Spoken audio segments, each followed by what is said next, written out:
It's time to take a trip through culinary history and make your way to an odd little corner of the grocery store as we explore the truth about how potted meat is really made. In its most traditional form, potted meat is meat that's been cooked in broth or fat, ground into a paste, packed into containers, and then covered with a layer of some sort of fat. The fat layer is supposed to completely seal in the meat with no access to air, and it's also meant to prevent bacteria from reaching the meat and spoiling it. The meat can be seasoned and is usually salted. Sometimes sodium nitrite is added to help with preservation. Modern, commercially made potted meat generally doesn't have a fat layer. Instead, the meat is cooked, seasoned, ground up, and packed into cans. The kind that's sold in grocery stores is shelf-stable until opened, at which point it has to be refrigerated.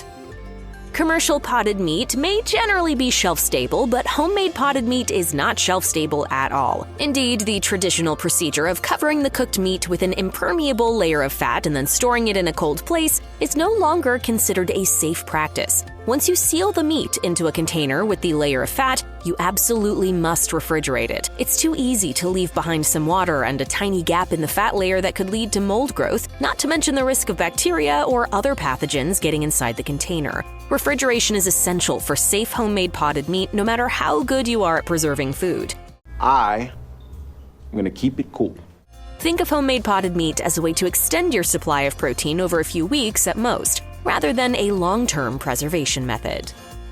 Commercially made potted meat is a paste that you can spread on crackers or bread. In most recipes, you're supposed to grind up the meat that you cook into a similar paste. This not only helps with spreading, but also makes it easier to pack the food in a can without leaving any gaps that would waste space and invite pathogens in. If you don't have a meat grinder, there are a couple other methods for turning the meat into a paste. One option is blending the meat, which is fast but can be messy. You may have to spend extra time cleaning out the blender to ensure that there's no debris left behind to fester.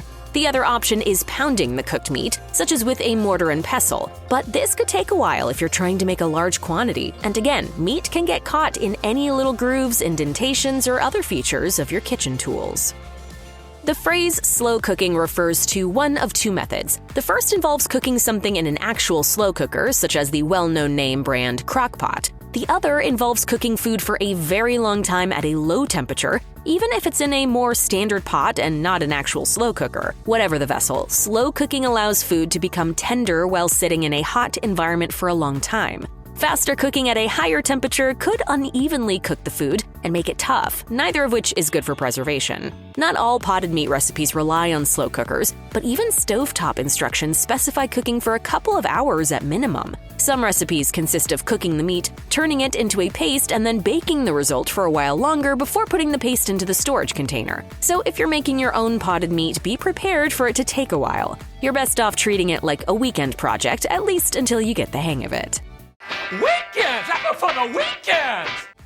Potted meat is salty, like really, really salty. If you're trying to avoid excess sodium in your diet, then you should probably avoid potted meat. Eating too much salt can raise blood pressure and lead to other adverse health conditions after all. However, while controlling sodium is a reasonable goal for many people, sometimes high sodium levels are necessary in certain foods. The kids today don't know squat about sodium. Salt is a preservative that keeps meat safe to eat, along with the cold storage, layer of fat, and intense cooking process. So while the salt level of potted meat might make you concerned about how it affects your diet, you should know that it's not there solely to add flavor. Plus, eating it with something that's not salty can help mellow out the taste.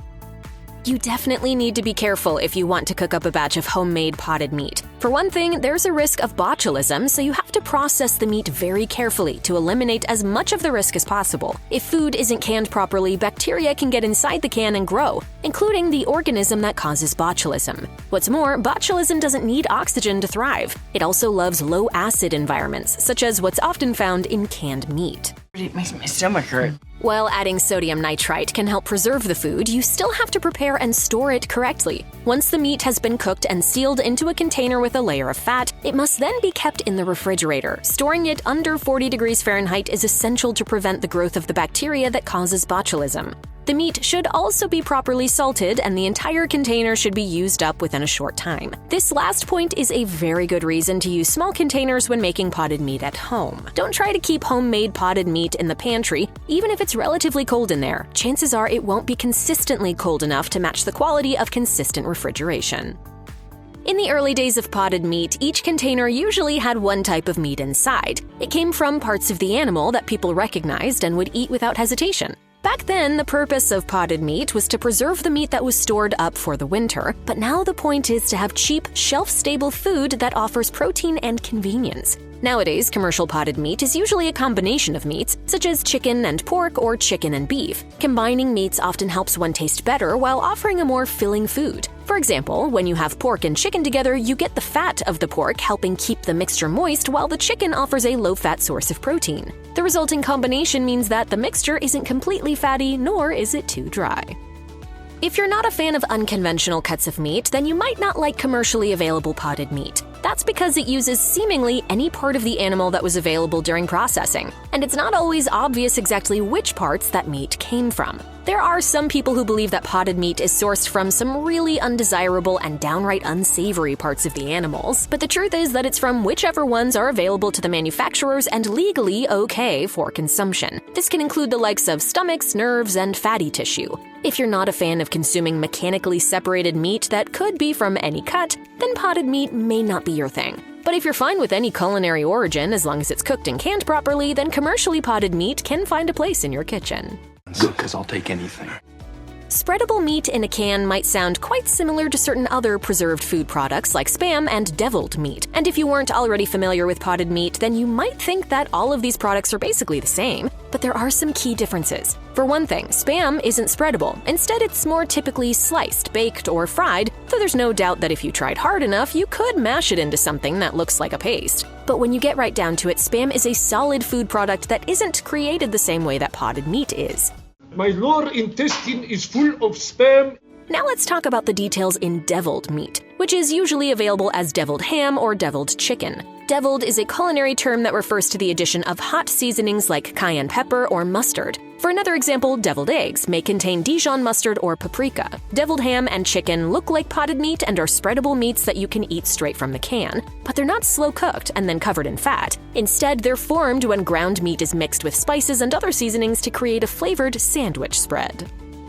Commercial potted meat is generally meant to be ready to eat right out of the container, so you could conceivably spoon it right out of the can and straight into your mouth without warming it up, if you're so inclined. Or you could scoop it onto a cracker with no other preparation. But this sort of consumption wasn't typical back when refrigerators weren't common. Any meat that's potted is technically cooked. That's part of the preparation process, which involves cooking it for hours before it's put into a container and sealed in with fat. But back when food was kept cold in cellars, longer storage could be problematic. That's because it wasn't always easy to keep the storage area at a consistently low enough temperature, especially in warmer seasons. Thus, potted meats that had been stored for a long time were often cooked again before serving, unless the meat had been preserved only a week or two before, and the weather was very cold anyway. But remember, if you're making potted meat at home, never try to keep it in a non-refrigerated area for even a couple of days. Instead, once it's sealed in a jar, stick it in the fridge.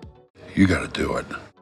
Potted meat may sound rather odd if you've never heard of it before, but it's related to other foods that are more common and considered somewhat gourmet. One of them is meat confit, which is cooked very slowly while it's submerged in fat. It can be preserved in a jar for about a month if the meat is then fully submerged in the fat, and the final product is kept in the refrigerator. Duck confit is a common type of confit dish that might sound a little fancy and intimidating, but in reality, it's just a tasty way of preparing and potting duck meat while it's still on the bone. Then there's rillettes, which are also slow cooked and prepared as potted meats, usually pork. They're seasoned with herbs and often found on the menus of gourmet restaurants. Rillettes are part of classic French and Mediterranean cuisine and can command a pretty penny when eating out. It's similar to pâté but with a chunkier texture. And as always, it's smart to refrigerate either confit or rillettes.